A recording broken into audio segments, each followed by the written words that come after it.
Olá, alunos, sejam bem-vindos ao canal da Astra Educa Enem. Hoje a gente entra na citologia com um tema que o Enem cobra demais em situações do cotidiano e em gráficos de laboratório: transportes passivos e ativos através da membrana plasmática. A prova não quer que você decore nomes. Ela quer que você identifique a direção do movimento, se há gasto de energia, qual é a força que empurra as moléculas e o que acontece com a célula em diferentes soluções. Primeiro, lembre a base. A membrana plasmática é formada por uma bicamada de fosfolipídios com proteínas inseridas. Isso cria uma barreira seletiva. Substâncias pequenas e apolares atravessam com mais facilidade. Íons e moléculas grandes ou polares costumam precisar de proteínas transportadoras. Quando o Enem fala de permeabilidade seletiva ou controle do que entra e sai, está falando disso. Transporte passivo é todo movimento através da membrana, sem gasto direto, de ATP. Sempre a favor do gradiente.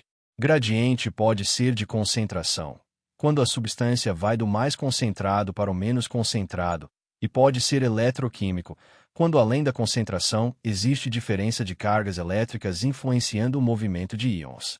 Em resumo, no passivo, a célula aproveita uma tendência natural. O tipo mais simples é a difusão simples. É a passagem direta pela bicamada, típica de gases como oxigênio e gás carbônico, além de algumas moléculas pequenas e lipossolúveis. Por isso, trocas gasosas na respiração e na fotossíntese se relacionam com difusão. Se a questão falar de O2 entrando em células ou CO2 saindo, pense em difusão simples, sem ATP e sem proteína carregadora obrigatória. Quando a substância é polar ou maior, geralmente entra difusão facilitada.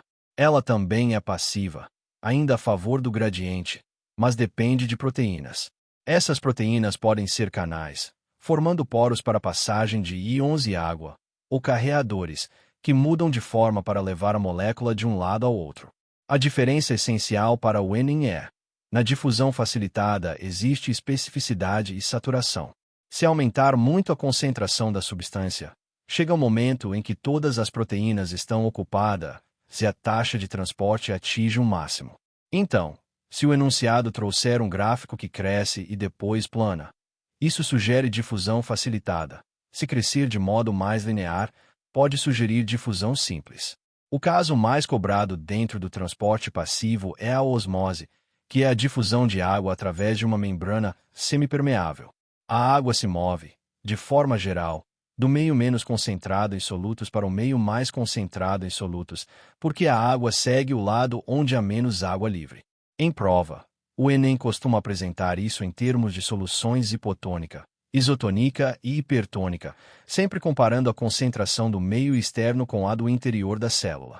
Se a célula está em meio hipotônico, o meio tem menos solutos do que o interior celular, então a água tende a entrar. Em células animais, isso pode causar inchaço e até lise, como hemólise em hemácias. Em células vegetais, a entrada de água gera turgidez, que é importante para a sustentação da planta, porque a parede celular resiste ao aumento de volume. Se a célula está em meio hipertônico, o meio tem mais solutos do que o interior, então a água tende a sair. Em célula animal, ocorre murchamento, chamado crenação em hemácias. Em célula vegetal, pode ocorrer plasmólise, quando a membrana se descola da parede celular e a célula perde turgor, ficando flácida. Essa lógica aparece muito em questões sobre salgar alimentos, desidratação de micro-organismos, conservação por sal e açúcar, e também em soluções intravenosas. Soro fisiológico é isotônico em relação ao sangue, para não causar hemólise nem crenação. Se a célula está em meio isotônico, não há fluxo líquido de água predominante. Água entra e sai, mas em equilíbrio. A célula animal tende a manter seu volume. A célula vegetal, em isotonia, pode ficar mais flácida do que no estado túrgido, porque turgidez máxima ocorre em hipotonia. Agora vamos ao transporte ativo. Transporte ativo é quando a célula move substâncias contra o gradiente, ou seja, do menos concentrado para o mais concentrado, e isso exige energia.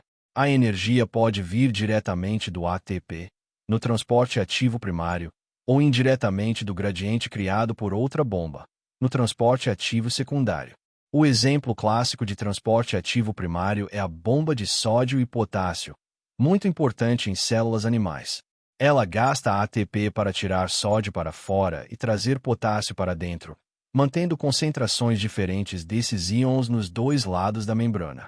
Isso é fundamental para a condução do impulso nervoso, contração muscular e equilíbrio osmótico.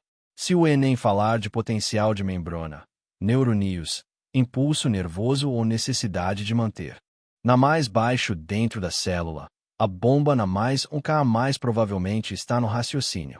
Outro exemplo importante é a bomba de prótons em plantas e fungos, que ajuda a gerar gradientes de H+ e facilita a absorção de nutrientes. Em plantas, gradientes também se conectam ao funcionamento de estômatos.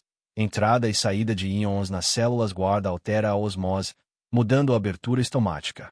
O Enem pode trazer um texto sobre transpiração e abertura dos estômatos e pedir o mecanismo celular por trás, movimentação de íons e água, com participação de transportes ativos e osmose. No transporte ativo secundário, a célula usa a energia armazenada no gradiente de um íon, geralmente sódio, para puxar outra substância contra o gradiente. Isso acontece por cotransporte. Quando as duas substâncias vão na mesma direção, é simporte. Quando vão em direções opostas, é antiporte. Um exemplo muito cobrado é a absorção de glicose no intestino e a reabsorção nos rins. A glicose pode entrar junto com sódio por uma proteína simporte, aproveitando o gradiente de NA+ criado pela bomba de sódio e potássio. Aqui a pegadinha é: a entrada de glicose nesse caso é contra o gradiente dela, então é ativa, mas não usa ATP diretamente no transportador de glicose. Quem gastou ATP foi a bomba que manteve o gradiente de sódio. Isso é raciocínio de Enem. Identificar onde está o gasto de energia. Além de atravessar por proteínas, a célula pode transportar grandes partículas por transporte em massa, também chamado transporte vesicular, que é considerado ativo porque envolve gasto energético e reorganização de membrana. A endocitose é entrada por vesículas e pode ser fagocitose, quando a célula engole partículas grandes, como bactérias, ou pinocitose, quando entra líquido e solutos. Existe também endocitose mediada por receptor, muito específica, comum em entrada de certas moléculas. A exocitose é o contrário, liberação de substâncias para fora, como secreção de hormônios, enzimas digestivas e neurotransmissores. Se a questão citar secreção de substâncias por células glandulares ou liberação de neurotransmissores na sinapse, pense em exocitose. Como o Enem costuma cobrar isso? Primeiro, com comparação de soluções e volume celular, principalmente hemácias e células vegetais, exigindo que você reconheça hipotônico, hipertônico e isotônico e preveja o sentido do fluxo de água. Segundo, com gráficos de taxa de transporte em função da concentração, para distinguir difusão simples de facilitada. Terceiro, com situações de fisiologia, absorção intestinal, funcionamento renal, neurônios, contração muscular, reposição de sais e hidratação. E quarto, com experimentos, ao adicionar um inibidor de ATP, o transporte parou e indica transporte ativo. Ao bloquear proteínas de membrana, o transporte diminuiu muito, sugere difusão facilitada ou transporte ativo mediado por proteína. Mesmo sem ATP, a substância continuou atravessando, sugere difusão simples. Para fechar, guarde uma frase de prova. Passivo não gasta ATP e ocorre a favor do gradiente. Ativo gasta energia e ocorre contra o gradiente. E uma segunda frase.